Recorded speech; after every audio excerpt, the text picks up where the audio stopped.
Assalamualaikum warahmatullahi wabarakatuh.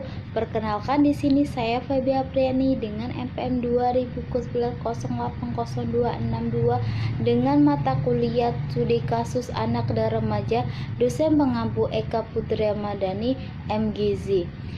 Dengan tugas laporan studi kasus anak dan remaja yang berjudul tentang peserta didik yang sering membolos di sekolahan. Itu pendahuluan latar belakang.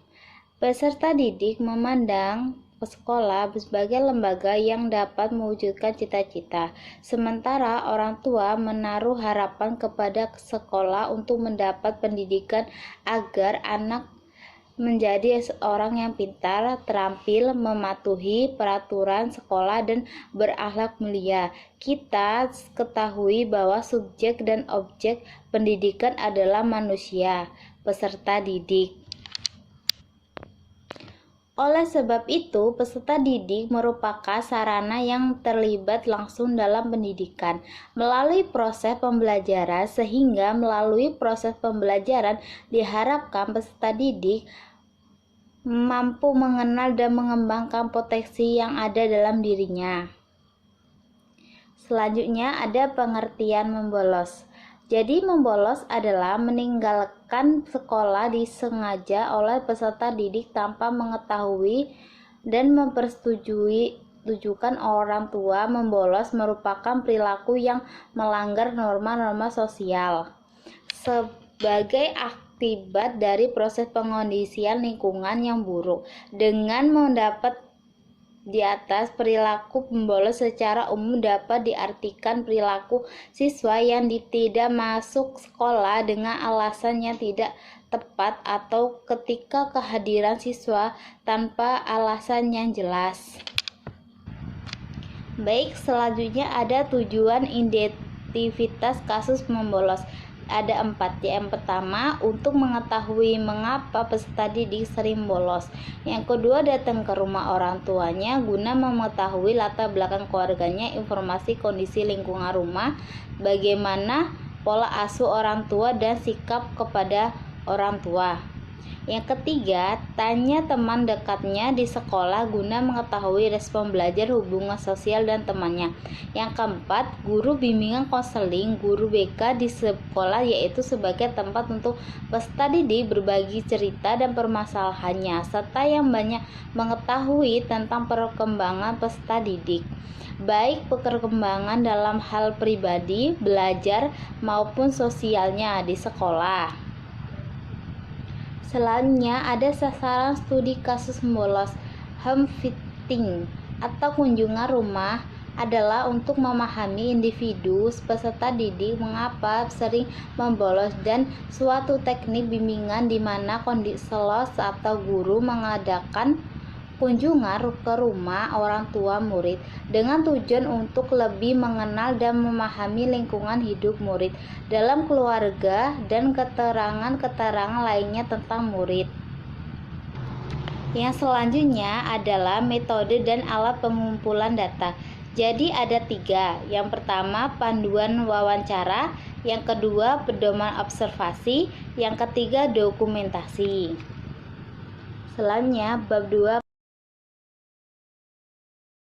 pelaksanaan.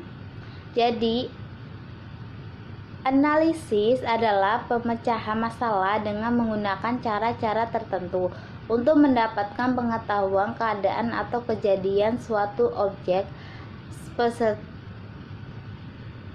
Bab 2, pelaksanaan. A. Analisis. Jadi adalah pemecahan masalah yang menggunakan cara-cara tertentu untuk mendapatkan pengetahuan keadaan atau kejadian suatu subjek berdasarkan fakta yang tampak sebagian adanya pada saat penelitian dilaksanakan. Guna metode deskripsi ini dimasukkan untuk mencari masalah berdasarkan fakta yang tampak sebagai adanya pada penelitian yang dilaksanakan. Masalah yang dimaksud adalah tentang membolos di sekolahan.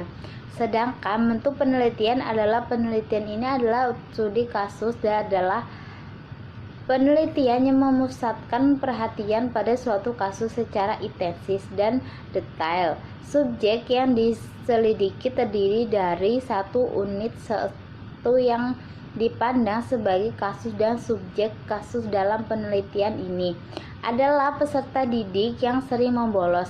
Dan menggunakan teknik pengumpulan data pada penelitian ini adalah teknik non-tes, yaitu wawancara, observasi, dokumentasi, dan kunjungan rumah home visiting. Yang selanjutnya ada diagnosis. Jadi diagnosis ini terbagi menjadi dua. Yang satu, faktor internal, adalah keadaan yang berasal dari dalam diri subjek. Kasus yang mempengaruhi subjek kasus sering membolos, sering kesiangan sehingga membuat subjek kasus terlambat ke sekolah dan takut untuk masuk ke sekolahan, dan juga masalah yang berkepanjangan. Selanjutnya ada fakta eksternal, adalah keadaan yang berasal dari luar diri subjek kasus yang mempengaruhi subjek kasus sering membolos. Jarak yang terlalu jauh antara rumah menuju ke sekolahan serta alat transportasi yang digunakan memakan waktu yang cukup lama. Selanjutnya ada prognosis. Jadi faktor penyebab maka dirancangkan. Baik, selanjutnya prognosis. Faktor penyebab maka direncanakanlah alternatif aturan yang akan diberikan kepada subjek kasus secara bertahap dan berlanjut untuk mengatasi masalah sering membolos. Untuk mengatasi masalah subjek kasus, penelitian menggunakan pendekatan model konseling rasional emotif behavior therapy. Baik, selanjutnya ada treatment. Jadi treatment ini terbagi menjadi tiga. Yang satu, pelaksanaan teknik menyerang rasa malu. Yang kedua, wawancara dengan teman subjek kasus. Yang ketiga, wawancara dengan subjek kasus. Selanjutnya ada follow up.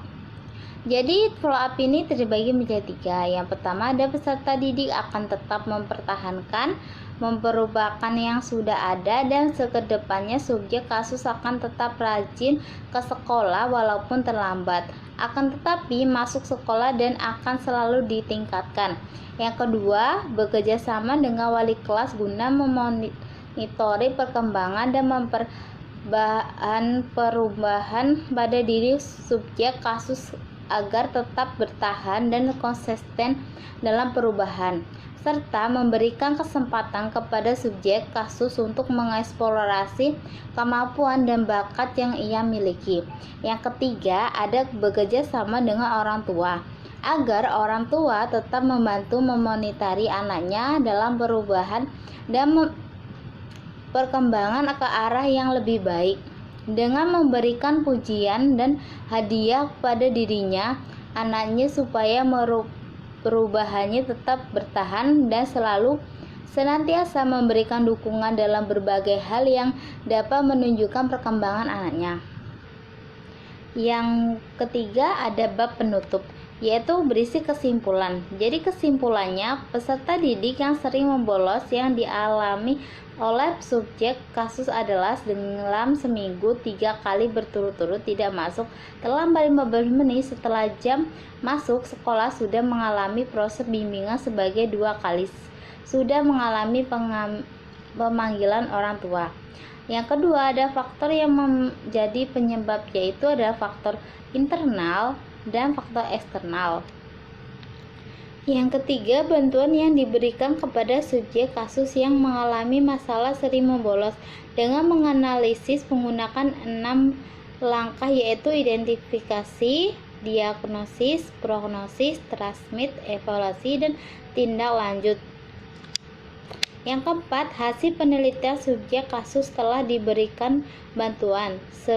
Subjek kasus banyak mengalami perubahan terutama dalam segi kehadiran. Kini subjek kasus jadi lebih rajin sekolah dan lebih semangat lagi bersekolah untuk mengikuti proses belajar dan pembelajaran. Saran, upaya mengatasi permasalahan peserta didik yang sering membolos disarankan untuk memberikan pengertian dalam perhatian yang intensif dalam membimbing dan memperhatikan perkembangan diri subjek kasus oleh Sebab itu, maka perlu kerjasama antara guru bimbingan, wali kelas, guru mata pelajaran, dan orang tua subjek kasus agar tidak terlambat lagi dan lebih baik lagi.